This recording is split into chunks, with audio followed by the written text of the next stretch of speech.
एक गांव में एक आदमी था जिसका एक 3 साल का बेटा था। उसके पैदा होने के कुछ ही महीने बाद उसकी माँ की मृत्यु हो गई थी। वो एक साथ बाप और माँ दोनों का फर्ज अदा करता है। पिता सारा दिन काम करता है और अपने बेटे को पाल पोस कर बड़ा करता है। वो सारे सुख अपने बेटों को देता है जो एक माँ दे सकती थी। उस पिता की सिर्फ एक ही ख्वाहिश थी कि उसका बेटा पढ़ लिख कर उसका नाम रोशन करे।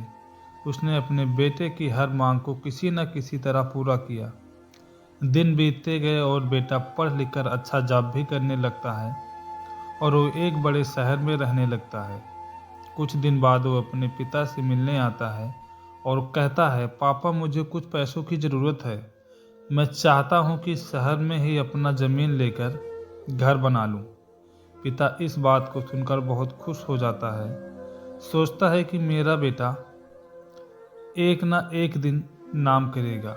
जिंदगी भर की बचाई हुई पूंजी को निकाल कर अपने बेटों को दे देता है।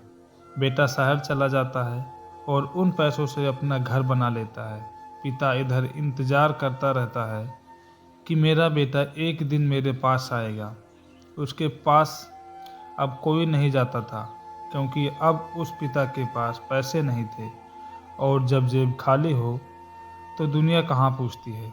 कुछ दिन बाद बेटा फिर लौट कर आता है और अपने पिता से कहता है, पापा अब आप दादाजी बनने वाले हैं। ये सुनकर पिता को बहुत खुशी होती है और वो कहते हैं, तू मुझे मेरी बहू और पोते से कब मिलवाएगा। बेटा कहता है, बस पापा थोड़े दिन और इंतज़ार कर लो। पापा मुझे कुछ पैसों की ज़रूरत है क्योंकि मैं जिस कंपनी में जॉब करता था वो कंपनी अभी लॉस में चल रही है, इसलिए कुछ दिनों के लिए मुझे सस्पेंड कर दिया गया है। पिता के पास कुछ भी पैसे नहीं बचे होते हैं, लेकिन फिर भी कहता है, अच्छा बेटा मैं कुछ पैसों का बंदोबस्त करता हूँ। पिता महाजन के पास जाता है और उससे कुछ पैसे उधार लेकर अपने बेटे को दे देता है और बेटा पैसे लेकर शहर चला जाता है। समय बीतता जाता है। पिता सोचते हैं कि मैं तो अब दादाजी बन गया हूँ, मेरा बेटा पता नहीं कब मेरे पोते को लेकर आएगा। फिर सोचने लगता है, समय नहीं मिलता होगा इसीलिए मेरा बेटा अभी तक नहीं आया, वरना ज़रूर आता। तब तक महाजन 2-3 आदमी को लेकर उस पिता के घर आता है और कहता है कि आपके वादे के मुताबिक मैं पूरे 1 साल बाद अपने पैसे लेने आया हूँ। पिता कहते हैं, मेरे पास देने के लिए पैसे नहीं हैं महाजन। कहता है, जब पैसे नहीं थे तो आपने मुझसे उधार क्यों लिया।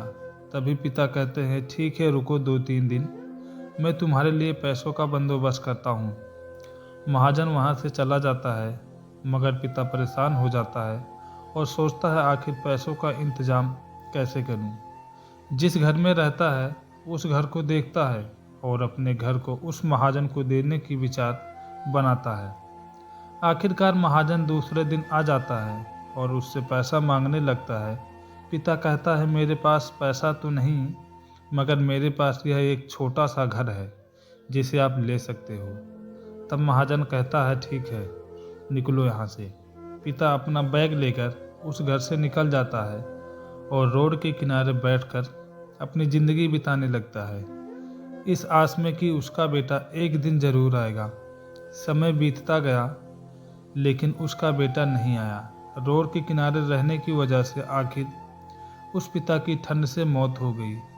बेटे ये बात कभी ना भूले कि वो भी एक दिन बाप बनेंगे और उनकी औलाद भी उनके साथ वही कुछ कर सकती है जो वो अपने माता पिता के साथ करते हैं। आशा करता हूँ आपको ये कहानी पसंद आई होगी। इस पर आपकी क्या राय है हमें कमेंट करके ज़रूर बताएं। कहानी पसंद आई हो तो लाइक, सब्सक्राइब और शेयर ज़रूर करें।